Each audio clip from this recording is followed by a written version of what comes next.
উনি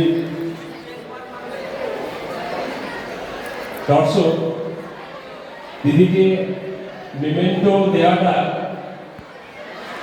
আমার কাছে অত্যন্ত আনন্দের এবং বেশ গর্বের মনে হচ্ছে।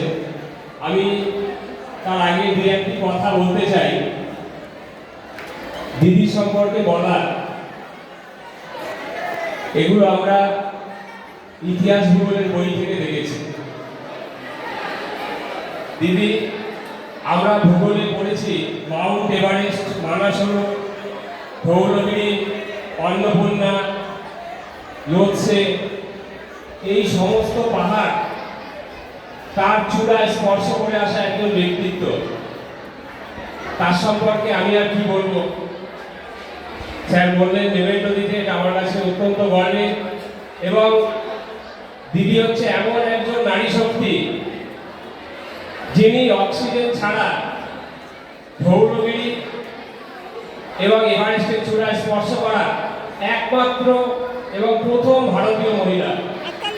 দিদির জন্য একটা জোরে করতালি। দিদি আমাদের বাঙালি হিসাবে গর্বের, একজন ভারতবাসী হিসাবে গর্বের এবং একজন নারী শক্তি হিসাবে গর্বের।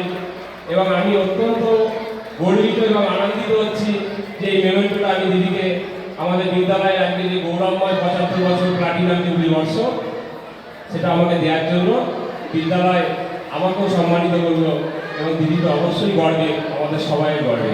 ধন্যবাদ।